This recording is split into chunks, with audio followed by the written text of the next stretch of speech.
What's going on? This is Miss Instrumental, and today I want to talk to you a little bit about overproducing your beats and how not to do it. Now, this is something that I have a lot of experience in, trust me. When I first started making beats, I would add plug-in after plug-in after plug-in and add melody line after melody line. You have too many. Because I was trying to fill some sort of gap that was missing. And the gap was a person. I wasn't leaving much room for the artist. So I thought it really fitting to go over this topic because I was going through some of my old beat folders, just trying to clean up and see what I had in some of my folders. And I pulled up a beat that I made. It's a beat that I made a couple of months back, but I started making it. I left it in the folder because I didn't like it. I couldn't figure out why I liked it, or why I didn't like it. And then I pulled it up the other day and I listened to it, and I was like, man, this beat sounds like it still has some potential, but what's off? So in my quest to find out what is off, I realized that I was overproducing this beat quite a bit. So what I'm going to do today is just talk about show you this beat that I personally overproduced. 2, show you what I did to fix that.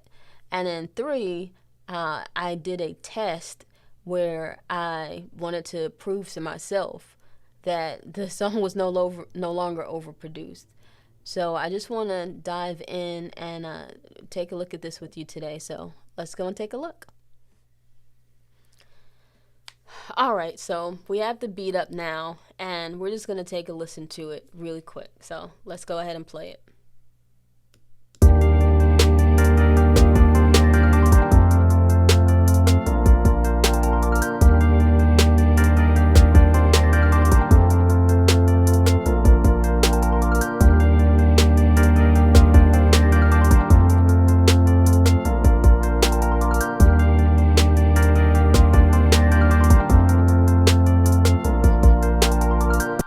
Okay, I'm smiling because this beat is clearly overproduced. But as I listen to it, I'm like, it's something that I like about it, but then it's something that I really dislike about it. So upon analyzing it and just kind of breaking it down, the first thing that I recognized that in this case, how I overproduce this beat is there are too many competing melodies. So in this case, I have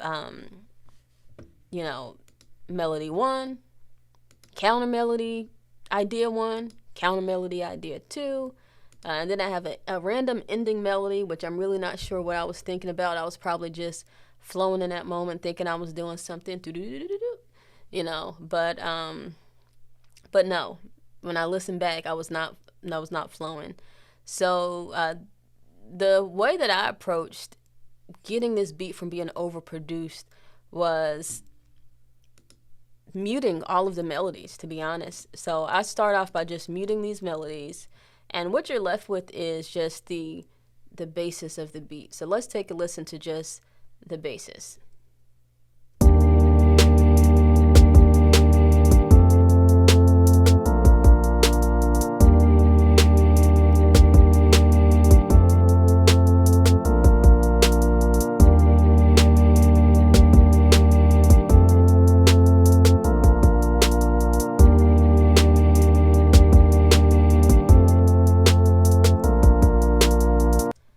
So if we listen to just, the bass, this is actually, why I like the beat. When I started creating it, I usually start with chords. So I would have started with this chord progression and then kind of built up with the bass and, the percussions maybe even in this little voice effect. And then eventually I would have added the melodies, or that's typically how I roll. So what I did is I started to one by one single out the melodies and kind of let them play along with the beat to see which one I preferred. So I'm not going to play the whole 16 bars. Let's kind of keep it at 4 for the interest of time and just see what we're working with here. So I'm going to play the first melody.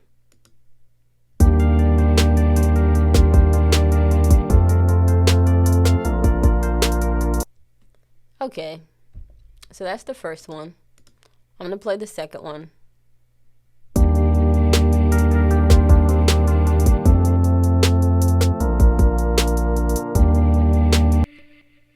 Okay, the third one.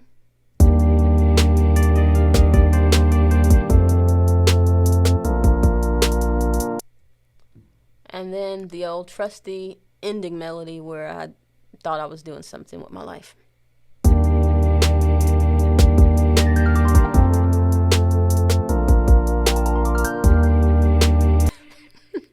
In any case, none of those melodies are bad, so I'm being funny, but none of those melodies really sound bad on their own. The question is, do they fit in the track? And that's really what I wanted to kind of hone in on. And what I decided was that out of the three melodies, it was really the melody one that I decided to stick with. I can't recall if I made this melody first or if I made this melody, if this was the latter melody. I'm kind of thinking maybe this was one that I did after the fact, knowing me. Usually when I'm making beats, I play a whole bunch of melodies and then I just stick with the one or keep the one that I think sticks the most. So I stuck with melody one. Now, why did I stick with melody one? There's a couple of key reasons why I decided to stick with this melody. The first one is that this melody actually goes really good with the kick. It matches the rhythm section pretty good. So I'm going to play the melody along with the kick. I'm going to clap a little bit with it, hopefully on beat, and you'll see what I mean. So...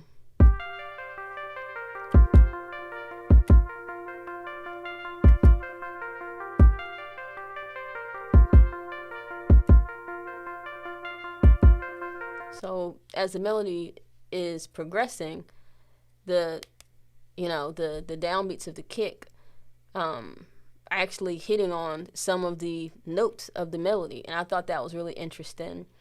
And then secondly, if we just pull up the hi-hat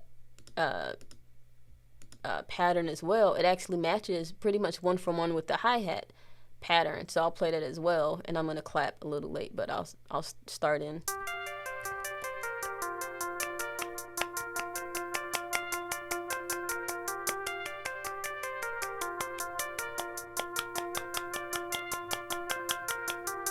Now, with all of those things being considered, I was like, man, that actually matches, and it creates this kind of groove that I was looking for with the song. So I was like, oh, I like that. I like that a lot.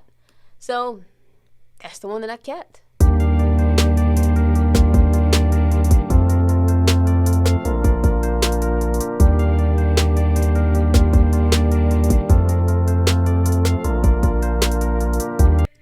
That's my little salsa or something. But in any case, yeah, that's the melody that I ended up keeping.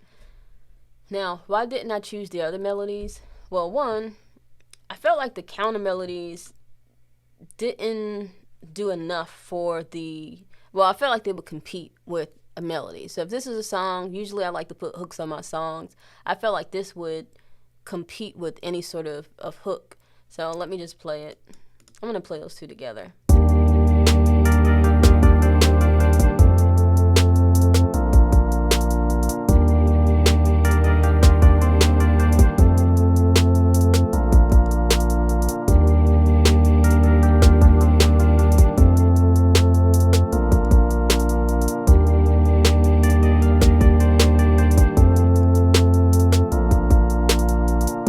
Like, those are melodies I personally wouldn't mind putting them in maybe like a hook section, not a hook, a verse section, for instance, as the verses are progressing. But those melodies don't really scream hook to me. And I'm not even going to play the last one again because we've already established how I feel about that little doo-doo-doo-doo. But yeah, I didn't feel like those fit well for a hook. So that's where I decided to just stick with the melody one. So as far as testing the melody out to see, was it hook ready? What I tend to do, or one tip that I can say, even if you're not a great singer, even if you're not a great rapper, the best way to test out whether or not your beat will be sufficient enough for an artist, or inviting enough, I should say, for an artist, is to act like an artist. So I enjoy writing songs. I've been writing songs for several years now. And with that being said, I said, well, for me, the best test to see if this actually was a song that I could write to is try to write to it. And how quick can I write to it? Meaning, if I'm scrolling through, if this was my Beat Store, my BeatStars page, for instance, and I'm scrolling through, I may want to ask myself, how long would it take me to say, oh man, you know what, I like this beat right here, and just start writing to it, because it's that kind of inspiration that, can lead to a beat sale, for instance, or even just an artist, tapping into their creativity. So that's exactly what I did. I'll unhide a couple of tracks here, and I wrote a hook. Now this is, as I mentioned, I'm a songwriter, so I wrote this hook. I decided I liked it, and then I actually reached out to a songwriter that I know who's going to really actually sing the hook. But I'm still going to let you guys hear it. And man, once I added this to it, this became like one of my favorite songs. I walk around the house singing it, and I know my husband is like, if you don't hush up with this song. But this is my jam now, y'all. So I'm about to play it.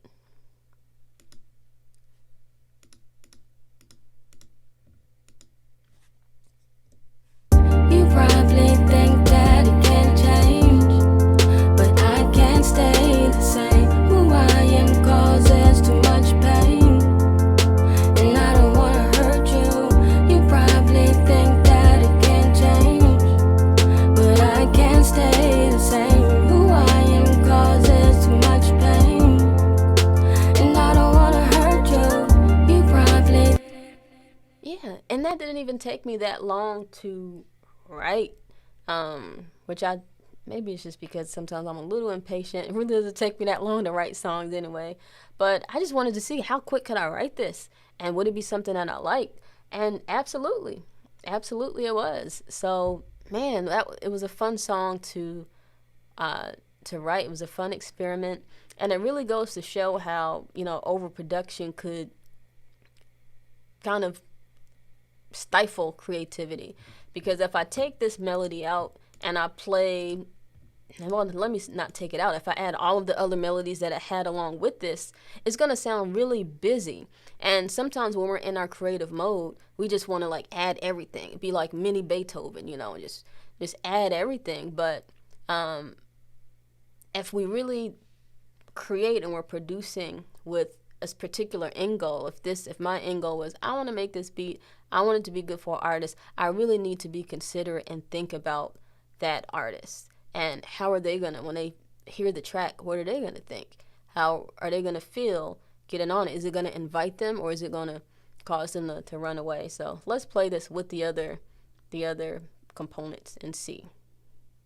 You probably think that it can change, but I can't stay the same. Who I am causes too much pain, and I don't wanna hurt you.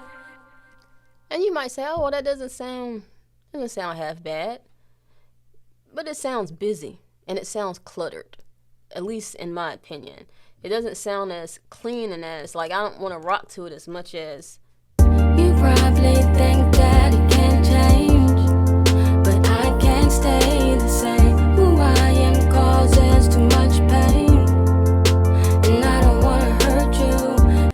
So it's just that little attention to detail. Now, this isn't the finished mixed track. This is literally in the idea phase, in Logic, creating MIDI. For instance, I did send the stems out and started mixing it in Studio One, but this video is not about that. This video is strictly about overproduction. So I'll wrap it up here. And one thing that I'll say is, as music producers, when we get into our creative mode, we're kind of like kids in a playground.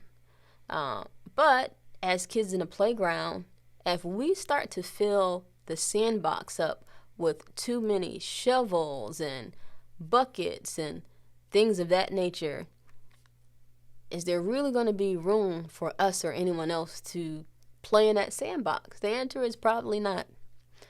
Now, with that being said, there are two notable exceptions that I wanted to bring up, and that's why I kept bringing up the word goal and purpose. If you're strictly an instrumental music producer, meaning you just like to create instrumentals for people to listen to, then by all means, it's actually welcome to have a top melody that's really, for instance, busy or just really prominent or dominant or that's filling up some of that extra space, because people are just listening to it. There's no vocalist to fill out that sort of top melody line. So, think about jazz. It happens a lot with saxophones, or even in certain genres where you have the lead guitar really filling up that top melody space. Then yeah, that's totally acceptable. Another time when it's acceptable is if you have a rapper who is rapping, but for the hook, he doesn't want to sing around there. He's not singing. He's very monotone, or he or she. I'm not going to pigeonhole he or she. Their rap style is very monotone. And not in a bad way. It's just instead of singing, they would just be like, talking, whatever the rap or whatever the hook may be. Then in that case, a more busier hook may be welcomed. Could just be the style that they're looking for to help fill in the gaps of where their voice is not providing any sort of melodic support. There could be other reasons. If you have any other reasons, by all means, feel free to leave them in the comments. I'd love to hear your opinion on it. But anyway, that's that. I really enjoyed making this. And I just thought that I'd talk about it a little bit because it's so easy to overproduce. I know I mentioned, or I believe I mentioned that, when I first started, I overproduced a lot. But this track that is right here is not when I first started. This was earlier this year, 2020. So it's still something that I get in the habit of doing when I'm creating, because I enjoy creating melodies. I enjoy creating music. So sometimes I do get overzealous, but then I have to stop and say, hey, girl, what's the purpose of you making this track? Is it so that you can show off how many, licks you can do? Or is it to create an inviting collaborative space so that this track can be used by a recording artist? Or is it just an instrumental track that you just want to put out for people to listen to? Once you establish that goal, then you can be sure that you're producing appropriately for whatever your purpose is. So in this case, I think it worked out, and I'm so excited. Once the artist actually finishes recording the hook, I'm definitely going to post a song up for you guys to hear, and we'll go from there. And by the way, I wanted to mention that speaking of goals and things of that nature, right in the bio for you, I have a free resource that I created, and what it's called is the top 5 traits to unlocking your potential as a music producer. And one of the traits that I mentioned specifically is focus.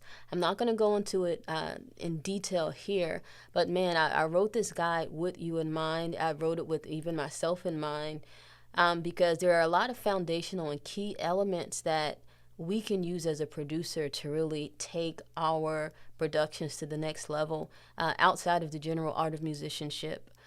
So again, this is free. It's right here in the bio. Feel free to click the link, and I'd be so honored if you downloaded it, if you read it, and really if it just helped you in some kind of way. That would be awesome. So yeah, I just wanted to let you guys know that as well.